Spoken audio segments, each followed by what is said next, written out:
Nze nabagamba ndi nkola bipya byerere nkola bye mutalabangako byalema abalala bye nkola. Tutandikire ku bitambula maaso olutalo lw'abantu bakulumba ku stage. What came to your mind at that point? Ekyanzijira, I was deeply disappointed kuba music we Uganda tulira ku stage kokka. Kati omuntu bw'aba atandise okubanga osobola okubanga bagamba nti va ku stage n'ovaako waba wali eka b'otasobola kunnyonnyola nga si bakulu kimala bitegeera ebyo. So kyekyanzira mu bwongo ne ŋŋamba ebbanga lyonna linnyimbidde n'ebbanga lyonna lyemperedde bannange ekitiibwa nange kyekyo kyokka kyenjagala saagala kingi. Batugamba emmotoka yo Blue Baby bagikolako obuvunira bagyasa ate nga it's an expensive essaawa eno saagala kuyingira nnyo mu kiki because bwe mutandika peace talks abantu bonna bakimanyi bagamba ceasefire. So for right now we are back to the music as we hope for a better resolution. Saagala nnyo okusima kino kiri no but bingi bwiba byetaaga nga kituuse nga byetaaga okumanyika bijja manyika, it will be public information, but for now it's not necessary kubanga we have to respect omukulu Captain Mike Mukula taata wa FFMB eyagambye ensonga zino azisobola ate nga nnyingi z'amaze. So the respect and honor is there, and the thanks to him, the appreciation kubanga so many people kept a blind eye, so many kept a blind eye, so many have made mistakes, including me myself, but thanks Captain Mike Mukula for not keeping a blind eye. If you would have intervened earlier, I think it wouldn't have got to this extent. Yeah. Madam, it was doctor's idea. Doctor was very concerned about the situation. Kuba doctor baddeko mu ntalo aziraba. So we had a talk. Fenanga naye avouchinga for peace. Ate nga nange peace enyumira nnyo kubeera entalo zino zava mu kuzanyira ku peace yange ku ddembe lyange. Ontegedde? Singa eddembe lyange lyasigalawo tewali kyalituusewo kanaye ayagala nnyo eddembe libeewo si yange nze kanaaba neetoolodde balyeyagaliremu. So now forwarding on a peace and I'm good with peace because it's what I wanted in the first place. And let's wait and see if peace can prevail. We have started in a great stage with a great patron. Okay. In his post yagambye mukole music competition. Like you make it musically. Ekyokolayo oluyimba kiri personal kyakusalawo kwange oba okw'omulala. Naye this is music business. If there is business and it's a great way to move forward, I love doing business. Yeah. Atabadde basaba nti babawe concert mwekuba omuziki ku stage Oh my God.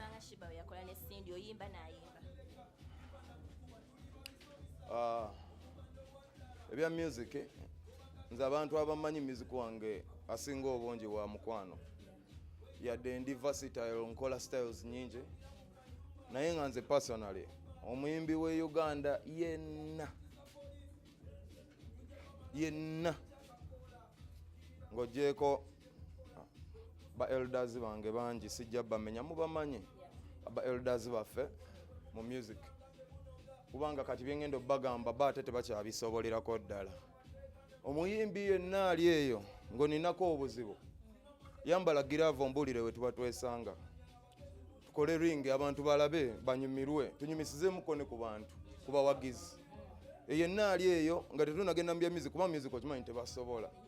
Katalogo yange ennene bajja gamba embuzi erinnyidde embwa ontegedda kakati ekyo sikyenjagala tugendeko naye nze njagala abalina amaanyi nga baagala okukozesa amaanyi ng'oli muyimbi gende wa muhanji ku federation y'ebikonde weewandiise nze gye neewandiise ombulire weeyagala tugusalire ekyo kiryoke naye bya music battle olugolede gwewunzise gwesulise nze ndi litho byange byanjawulo mu nnyimba birala.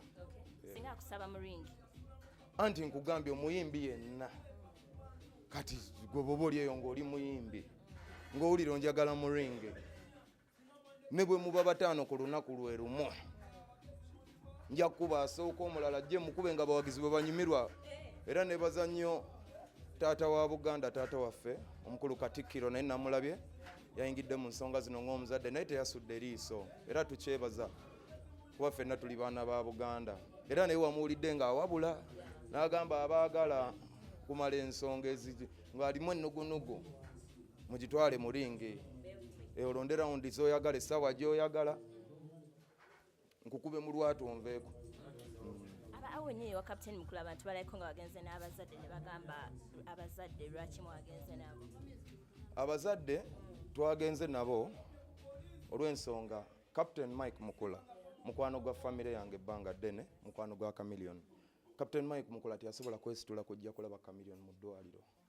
So ng'abazadde bwe yalabye ensonga n'abayita ajja ayogereko nabo ku nsonga za mukwano gw'omwana waabwe, era n'abaako n'akatono ke yabasituliddeyo n'abawa n'abagamba bongere okujjanjaba omwana.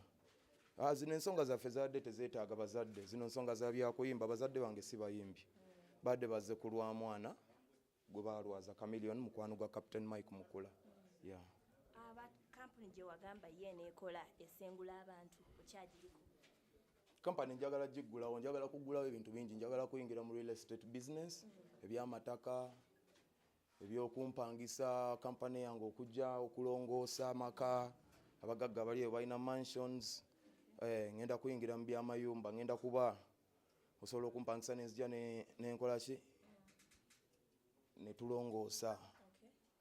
Ne mu America eyo nakola n'omusajja kabuye Boston nga nakayingira omulimu gwange ogwasooka gwali gwa kusengula. So yeah, njagala bwe nagenda biterera nga nva mu music talina retirement plan, music talina pension, music talina social security, music talina gwe kasita ova ku stage nga biwedde ebye Uganda. So kati awo mukoona ndabawo. So natandise okulaba nga nsonda ebyetaagisa okukola kampani ey'okusenguka, era mugenda kuba mundaba erinnya mujja ddiraba. Nja kukola kampani ng'esengusa, gwe oba oyagala osenguka ng'otukubira nga tujja tukusengula. Abaana tugenda kuba nabo professionally.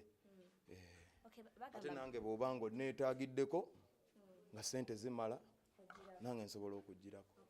Bagamba mayanja gwasinga obba like you're the most peaceful person. Ne bagamba ekikola kyewakola olumba market wasn't good because mulimu oba abantu. Kyagala nnyo twesibe nnyo ku ekyo, kuwani akola kino ani akola kiri, kuba nange nja kugamba nti sirinayo kintu kyonna ku nsi kyemmanyi kiyinza kuzzaawo obulamu bwange ng'obututte. Ontegedde? Eke bwe yatambula yatwala oluguudo olumu taddanga, radio yatwala lumu naye bonna baakuba bakube. Ontegedde? Twakafiirwa mu famire yaffe abayimbi babiri nga bakuba bakube. Ontegeera? Nenjigirako nti olwo olugendo luba lumu. Era nze ayagala ozannyira ku bulamu bwange mu Uganda enejjudde emirembe, jangu ng'omanyi nti wagenda kubaawo oluzibu. If you wanna start beef, I look ahead of the park. I am the most expensive player on the field.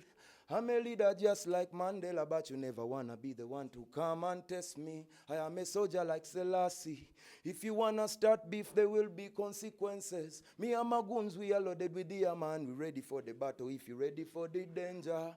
In case you don't know who runs the streets, ask about me. In case you wanna come and play with my life, ask about me. You know, just lost my young brother.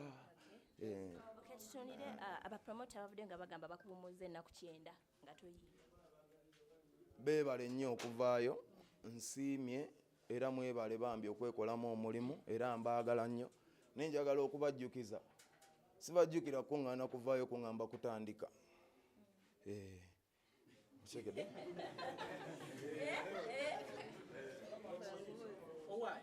Anti omanyi abo abantu abamu babeera wano ne bazannyira ku bantu. Nze bapromota mbaagala, ne federation yaabwe njagala, mikwano gyange. Era nze nziramu just omuntu yenna ali eyayogera sibbo. Nziramu buli ayogera, abantu bazolera abantu. Music waffe atunze amawanga n'amawanga. Tulina n'ensi gye tugenda ne batwanirizanga bakabaka. Nze nakava Seychelles goloza be bantegekayo. Kati tusobola n'okuyimbira ebweru waaki ebweru w'eggwanga. So tetwagala nnyo ebirowoozo byabwe babisibire nnyo mu kabokisi just ak'eggwanga, bagaziyeemu balowooze engeri gye tugenda ovaano twala eggwanga lyaffe bendera tugiwube ne mu nsi endala batumanye. Ekyo kye kirooto kyange bwe kyannatandika eby'okuyimba. naye nga abayimbi bo wabalabye? Abayimbi mbalaba bali ku sayidi bagamba we bale bawonya bajasmini kingsa bonna bakambwe bonna bakambwe we bali bakolera ku muntu. Uganda nsi ya mirembe, buli omu akkirizibwa okuba n'engeri gy'awulira. So mikwano gyange mbaagala nnyo mwebale kuba wamu nange ndi wamu nammwe. Industry yaffe mulimu gwaffe, buli muyimbi alina okuvaayo kuba buli muyimbi atuddeyo okimanyi tolina wojja ssente walala okuleka ku stage. Kitegedde stage lwe bagijjayo mu covid mumanyi ekyaliwo, ekyo sijja kibannyonnyola. So mbeebaza abavuddeyo. Omulimu gwa stage buli muyimbi ne bw'aba yatandise jjo ne bw'aba mama utannamanya nti oli muyimbi ng'alowooza wayonooneka boonoonesi. Waliwo bamama babamu nga tebamanyi nti bayimbi, nga omwana aliwo ali mu kibuga yayonooneka, kumbe bambi okola ki? Toli bulungi okuhasolinga mu mbyandongo tebiba byangu mu ntandikwa. So n'olw'ensonga eyo omuntu yenna akujja ku stage yeddeko. Ani abantu yaani? Abantu my fans, abafanzi bange bingi bye bampadde, ekyo tekinnewunyisa. Bafanzi bange bangulidde emmotoka, bali mu kunzimbira nnyumba, bampadde ssente zaabwe, bangulidde engoye bannyambaza. So bafaani bange bo nnyongera bongezi kubeebaza, era kyonna kye mumpa nkwasa emikono egyo ebiri ne ŋŋamba thank you, I appreciate it. So bafanzi bange mwebale mumumpadde, nze saalina ne mumumpadde, era byonna bye mumpa temuggyako birabo babireese bingi. Baŋŋamba oba banneebaza ki, nze simanyi na kye nakoze naye bajja banneebaza ne mbagamba bannange buli g'obuuza ensonga gamba Pallaso nkwagala nnyo noga mukwano nga guli mu bbanga naye ize kasita mukwano, love wins. Obuvuyo bususse nnyo bungi mbivula.